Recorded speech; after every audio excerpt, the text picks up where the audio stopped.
महायुतीत विधान परिषद सभापती पदाचा तिढा हा कायम आहे। तीनही पक्षांकडून सभापती पदावर दावा ठोकण्यात येतोय। भाजपकडून राम शिंदे तर शिवसेनेकडून नीलम गोरे या इच्छुक असल्याचं कळतंय। विधान परिषद सभापती पदावर राष्ट्रवादीने देखील दावा केलेला आहे।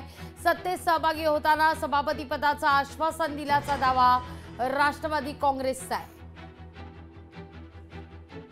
या सगळ्याविषयी अधिक माहिती घेण्याकरता थेट जाऊया आपल्या प्रतिनिधी मीनाक्षी म्हात्रे यांच्याकडे। मीनाक्षी, विधान परिषद निवडणूक ही अगदी तोंडावर आलेली असताना आता सभापती पदावर मात्र महायुतीत काहीसे मतभेद पाहायला मिळतात। किंबहुना तीनही पक्षांनी या एका जागेवर दावा केल्याचं दिसतंय।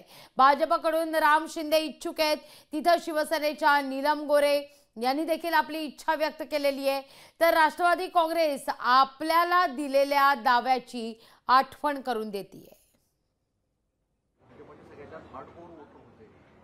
नक्कीच लाघवी, आपण पाहतोय की विधान परिषद सभापतीवरना महायुतीमध्ये रस्सीकेस सुरू आहे। कुठेतरी पाहायला गेलं तर एकनाथ शिंदे सोबतच भाजपकडनं देखील दावा करण्यात आला होता। मात्र आता राष्ट्रवादी अजित पवार यांच्या राष्ट्रवादीकडनं देखील दावा करण्यात येत आहे। सध्या आपण पाहिलं तर 4 आमदार आहेत, अमोल मेटकरी असतील, विक्रम काळे असतील, सतीश चव्हाण असतील, यासोबतच रामराजे नाईक निंबाळकर या संख्याबळावरती मात्र महायुतीमध्ये सहभागी होत असताना विधान परिषद सभापती पद जे आहे ते आम्हाला मिळणार असल्याची शाश्वती जी आहे ती त्या ठिकाणी महायुतीकडनं देण्यात आली होती आणि तेव्हा हे महायुतीमध्ये सहभागी झाले होते। मात्र अशी माहिती जी आहे ती सूत्रांकडनं देण्यात आलेली आहे।